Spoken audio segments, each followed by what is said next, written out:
आश्रम में आई हुई इस महिला ने कहा कि महाराज जी, मैं बचपन से बहुत दुखी हूँ। मेरे माता पिता बचपन में ही ख़त्म हो गए थे। मैंने अपने जीवन शैली इस कागज़ पर लिख दी है। मैं एक पुस्तिका लेखक हूँ। महाराज जी, ये किताब, ये पुस्तक मैं आपको अर्पण करना चाहती हूँ। इस पर महाराज जी क्या बोलते हैं, देखने के लिए वीडियो में आगे तक बने रहिए। राधे राधे। अनाथ हो गई थी। हाँ। माता पिता नहीं रहे। हाँ। जीवन के झंझावातों को झेलती झेलती मैंने लेखन का कार्य किया, अपनी अभिव्यक्तियों को उसे कागज पर उतारा। वाह। गुरुजी, मेरी कई पुस्तकें आ चुकी, मैं आपको अर्पित करना चाहती हूँ। टीवी पर जब से मैं बहुत व्यथित रहती थी। मैं कहती थी कि खामोशी जीवन माया अब, खामोशी खुशियाँ तेरी, हर दिन का मरना तेरा अब, लगता एक बहाना सा, अपनों की इस भीड़ में बिलखे मन मेरा अनजाना सा, जब चाहे हंसता रोता है, देखो ये दीवाना सा। हमदर्दी के देख लिए हैं, हमदर्दी के देख लिए हैं, जितने मेरे ठिकाने थे, मेरे दिल को क्यों लगता है सबके सब वीराना सा। गुरुजी, जब मैं इतनी व्यथित, जब मैंने आपकी टीवी पर कथा सुनी, तब से मेरा मन इतना शांत है। और उस पर एक छोटा सा मुक्तक लिखा है आपके चरणों में भी। सुनाइए सुनाइए। कि साधना के हेतु अनुपम शक्ति होनी चाहिए। साधना के हेतु अनुपम शक्ति होनी चाहिए। हाँ गुरुजी, संशोधन कर दीजिएगा जो भी इसमें गलत सही है, सही है। साधना के हेतु अनुपम शक्ति होनी चाहिए, भावना के हेतु अनुपम भक्ति होनी चाहिए। वाह, सुंदर। हो भले अनुराग मायावी जगत से, और भक्ति के संसार में विरक्ति होनी चाहिए। वाह, भक्ति के संसार में विरक्ति होनी चाहिए। गुरुजी, ये मेरा एक भजन संग्रह है, आपके चरणों में भेंट करना। आपने लिखा है? मेरा खुद का लिखा हुआ है। ले आओ मैया, आप खुद ले आओ, ले आओ। मैया को माइक दे दो, अभी मैया की और कविताएं सुनेंगे। राधे गुरुजी, मेरा प्रश्न है, क्या भगवान नहीं है सृष्टि में? भगवान नहीं होते तो संसार चलता कैसे? फिर भगवान को मेरा तकलीफ क्यों नहीं दिखता है? वाह। सब मिलकर हमको मुस्लिम से करा दिया, ब्रह्म कुमारी वाला सब। मेरा पूरा देह खराब कर दिया, मेरे मुंह में मीट मछली महकाता है, हम नहीं खाते। तो बिहार से आए हैं, बच्चा को लेके आए घर छोड़ के। हाँ। मेरी सास, मेरी सौतेली सास, मेरा सौतेला देवर, मेरी सौतेली दियादनी, मेरा पति, सब ब्रह्म कुमारी से जुड़ा हुआ है। तो क्या कराते हैं वो लोग कहते हैं भगवान नहीं होते, वो लोग मरे हुए का पूजा करते हैं, हमको मारते पीटते हैं, एक टाइम हम खाना नहीं चैन से खाते हैं। ऐसा क्यों करते हैं लोग? क्योंकि वो लोग कहते हैं पूजा नहीं करते, भगवान नहीं है। तो फिर वो किसकी पूजा करते हैं? वो लोग मरे हुए का पूजा करते हैं। मरा हुआ कौन? मरा हुआ अपना पुरखों का। मैं घर छोड़ के आई हूँ अब। मैं पति कहाँ है आपके? मेरे पति ही करते हैं। तो पति को छोड़ के आ गई आप? हाँ, 8 साल, मेरा 7 साल का बच्चा हो गया, 7 साल से मैं ये सब सह रही हूँ। अच्छा ठीक है, हम समझा देते हैं। पति ने शादी कर रखी है ऑलरेडी, एक और, उनका एक और बीबी है, एक और बच्चा है। तो आपने पुलिस कंप्लेंट नहीं की? नहीं, मैं घर छोड़ के चली आई हूँ। तो घर छोड़ के कहाँ जाओगे? घर में तो कोई चैन से सांस भी नहीं लेने देता है। तो हम क्या सेवा करें आपकी, ये बताओ। हम घर छोड़ के आए हैं, मेरा बच्चा को गुरुकुल में रख लीजिए। ठीक है, कोई नहीं है आप। चलो फिर अच्छा है, और इसको गुरुकुल में रख लीजिए, और मैं भी पढ़ी लिखी हूँ, मुझे भी कहीं वहाँ टीचर उचर का नौकरी लगवा दीजिए, मेरा व्यवस्था कर दीजिए गुरुजी, क्योंकि मेरा वहाँ सांस लेना भी मुश्किल है। कोई बात नहीं, वृंदावन में बहुत सारे काम मिल जाएंगे आपको, आप रहना चाहें तो कहीं काम दिलवा दीजिए, अब मेरे बच्चा का गुरुकुल में रख लीजिए। ठीक है, कार्यालय में बात कर लीजिए इस विषय में। चलिए बात। गुरुजी राधे राधे। राधे राधे। गुरुजी, हम कानपुर जिले से आए हैं। हाँ। हमारी दोनों बहनें आई हैं, ये हमारी बड़ी बहन है, ये छोटी जी। इन्होंने आज संपूर्ण रसोई की सेवा की है। हाँ हाँ। और गुरुजी, हम सिर्फ आपसे एक छोटी सी बात कहना चाहते हैं। कहो। कि गुरुजी, यहाँ सब लोग अपनी अपनी एक समस्या लेके आते हैं। हाँ। लेकिन गुरुजी, जब से हमने आपको टीवी पर आपकी भागवत सुनी है, तब से हमारी सारी समस्या खत्म हो गई है। वाह। भोग लगाता हूँ और चार बार लड्डू गोपाल को भोग लगाता हूँ। वाह। तो गुरुजी, मेरी पत्नी अभी गांव में है, वो सबसे बड़ी आपकी भक्त है जी। तो उसको राधे राधे आप। बिल्कुल, उनको भी राधे राधे। और आप जो सही राह पर आ गए, इसके लिए आपको धन्यवाद। भगवान से आपको सुखी रखे। और गुरुजी, हम तो सुधरे ही, अपने गांव के कम से कम 10 लोगों को हमने सुधारा भी। वाह। और आपकी कथा सुनाई, आपकी कथा घर घर सुनाई हमने। घर जाके हमारे यहाँ टीवी इन्वर्टर लगा है, तो हम सब लोगों को बुला के आपकी कथा सुनाते हैं। राधे राधे। कैसे हो? ठीक है सर। क्या नाम है आपका? सुनील कुमार। है? सुनील कुमार। शराब पीते हो? कभी कदार। काहे पीते हो? ठेके पे। ठेके पे? जी। बच्चे हैं? जी। बेटा है बेटी है? एक बेटी एक बेटा है। तो बेटा को शराब पिलाते हो? जी नहीं। क्यों? एक कर्म सीख लिए थे। हैं? हमें एक गुण सीख लिया, यही छोड़ने की इच्छा। नहीं तो जो गुण आपने सीखा है तो बच्चों को भी तो सिखाओ। बच्चों को नहीं सिखाना। नहीं? क्यों नहीं सिखाओगे? नहीं, बच्चों के लिए गलत है ना? जी। तो फिर आपके लिए सही कैसे है? हर गलत काम आग देना चाहिए, और जो आप करोगे वही आपके बच्चे सीखेंगे। यदि आपने शराब नहीं छोड़ी तो आपके बच्चों का भविष्य बिगड़ेगा, और कल को बच्चे बिगड़े तो जिम्मेदार आप होंगे। और महाराज जी ये डेली पीते थे, इनको हमने कई बार सुधारा है, तो ये अब कभी कभी 10 या 15 दिन में पीते हैं। अब धीरे धीरे तो महाराज जी आपकी कृपा इन पे भी हो जाए, इनका भी परिवार बच जाए, और हमारे गांव में आपके द्वारा कई परिवार बच गए हैं, इसके लिए आपके चरणों में कोट कोट अब नहीं पिएंगे ये भी, इनको तो भैया कुमारी मैया बैठो मेरी माँ। गुरु जी राधे राधे जी। श्रीमन नारायण। हाँ गुरु जी मैं बिहार से आया हूँ जी। एक छोटी सी प्रश्न है हमारी। छोटी सी प्रश्न है जी, छोटा सा प्रश्न है। छोटा सा प्रश्न है। गुरुजी मैं अपने परिवार के साथ आया हूँ, अपनी बीवी और 2 बच्चे के साथ। बीवी नहीं, पत्नी के साथ। बस उसी से एक जुड़ा सवाल है। हाँ। कि हम लोगों के घर में छोटी मोटी समस्याएं आती रहती हैं, तो उसको हम लोग कैसे हैंडल करें? समस्याएं तो सबके जीवन में आती हैं, विवेक से हैंडल कर लो। आप क्या समस्याएं बताओ, फिर उसको बताएं कैसे हैंडल करना है। कुछ भी समस्या, अगर कुछ पूरा नहीं होता है तो हमारी बीवी हमसे मुंह फुला लेती है। अच्छा। बात नहीं करती है। कहाँ है पत्नी आपकी? वहाँ बैठी हुई है। चलो बात कराओ, मुंह फुला के कैसे बात करती है? आप नहीं गुरुजी। हाँ, हम आपको तो बहुत ही कोटि कोटि प्रणाम। पहले खुश रहिए।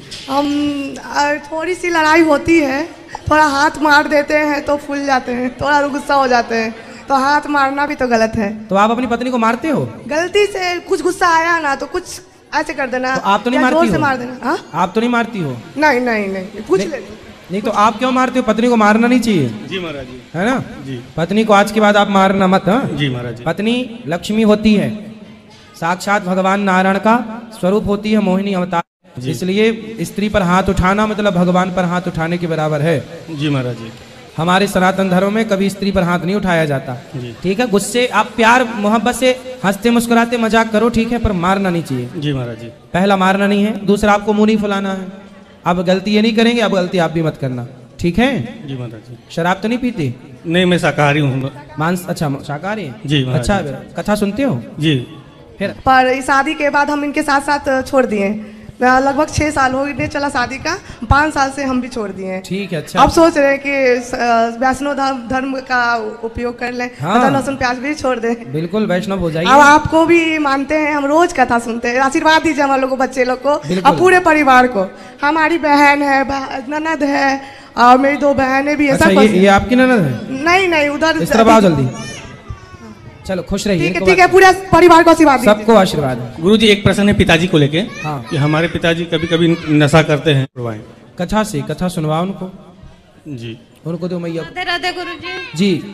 गुरुजी मेरे पति शराब और मांस खाते हैं। कहाँ है पति आपका? अविनाश कुमार।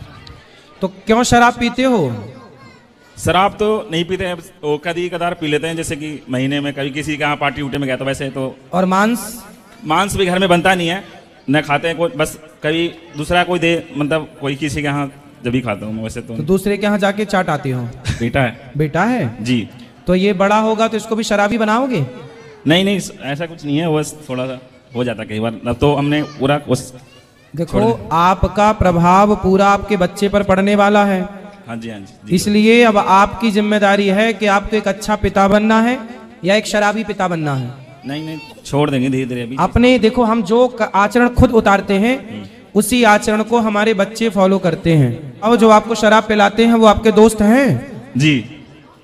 अच्छा, जो आपके बच्चे को शराब पिलाएंगे वो इनके बच्चे के दोस्त होंगे या दुश्मन? शराब पिलाए वो आपका दोस्त कैसे हो सकता है? बताइए, क्या आप चाहेंगे कि आपके बेटे को कोई शराब पिलाए? जी नहीं गुरुजी। जब आपके बेटे को कोई शराब पिलाएगा तो आप अपने बेटे को क्या समझाओगे कि बेटा वो तेरे दोस्त नहीं है, वो तेरे दुश्मन है, जो तेरे को शराब पिला के तुझे रास्ता भटका रहे हैं तेरा। जी गुरुजी। और छोड़ने के लिए बोलती हूँ ना तो बोलते हैं कि जिंदगी छूट जाएगा, लेकिन शराब नहीं छूटेगा। हित अनहित पशु पक्षी जाने।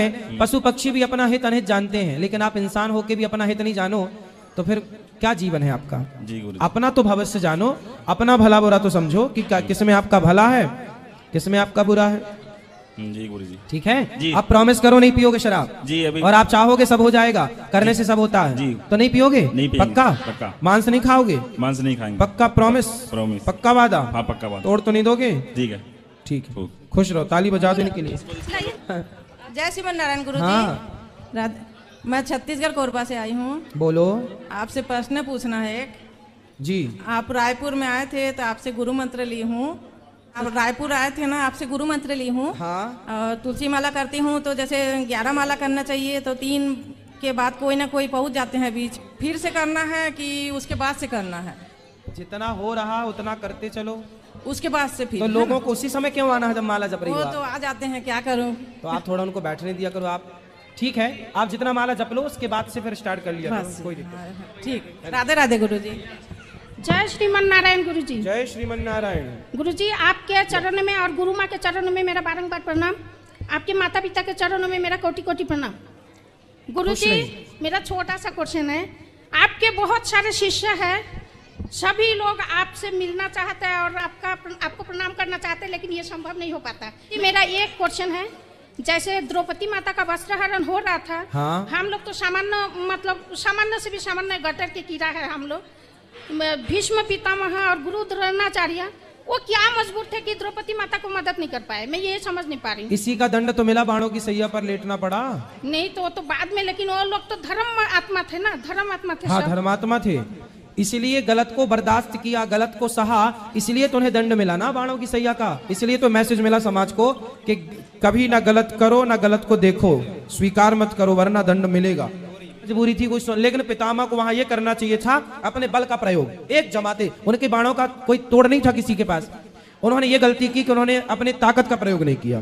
भाई बूढ़े थे तो लोग उनका सम्मान नहीं करते थे। आजकल के जैसे बच्चे बड़ों को इग्नोर करते हैं ना, अरे तुम तो बुढ़े हो, तुम क्या हमको, तो पुराने जमाने के हो। ऐसा दुर्योधन भी बोलता था, आप तो पुराने जमाने के हो। इसलिए वो बेचारे चुप बैठे थे, चलो कुछ सुन ही नहीं रहा है तो क्या बोलेंगे, लेकिन फिर भी बोलना था। ये बात आज तक कही जाती है, हम कथा में हमेशा ये बात कहते हैं। बचपन से आज के विशेष प्रश्न उत्तर में एक महिला ने महाराज जी से अपने जीवन यात्रा की साझी की। भावुक होते उन्होंने बताया कि बचपन से ही अनाथ है, माता पिता का साथ बचपन से ही उठ गया था। अपने संघर्ष पूर्ण जीवन से सीखे हुई बातें, अनुभवों को उन्होंने एक पुस्तक में सजोया है। महिला ने कहा, महाराज जी, मैंने अपनी पूरी जीवन की सैलरी और तपस्या इस पुस्तक में लिखी है। पुस्तक मैं आपको अर्पित करना चाहती हूँ। इतना सुनकर दरबार का माहौल भावनाओं से भर गया। महिला ने अपनी पुस्तक से एक शायरी सुनाई। शायरी की गहराई को सुनने के बाद महाराज जी प्रसन्न होकर आशीर्वाद दिया और कहा, सच्चा जीवन वही है जो अपने दुखों को समाज के लिए प्रेरणा बना दे। तुम्हारी लेखनी और समर्पण आने वाली पीढ़ियों के लिए मार्गदर्शन बनेगा। इस पे महिला ने एक शायरी सुनाई। बचपन से ही जीवन ने मुझको परखा है, माता पिता का साया भी जल्दी सरका है। सहारा कोई न था, हिम्मत बनी रही, हर चोट को सहते सहते मुस्कान जमी रही। अंधेरे भी उम्मीद का दीपक जलाया, आंसुओं शब्दों में ढाल कर सजाया। हर पन्ने को लिखा है संघर्ष की कहानी, दर्द को बदल दिया मैंने जीवन की निशानी। ये किताब मेरे जीवन का आईना है, गमों को भी मैंने समाया एक खजाना है। आज इसे आपके चरणों में अर्पित करना चाहती हूँ। महाराज जी से अपना आशीष भर दीजिए ताकि आने वाली पीढ़ियाँ भरकर देखे और मैं इंसान मुस्कुराना सीख जाए। अगर यह वीडियो पसंद आए तो वीडियो को लाइक, चैनल को सब्सक्राइब, कमेंट में राधे राधे लिखना ना भूलिए। जय श्री कृष्ण।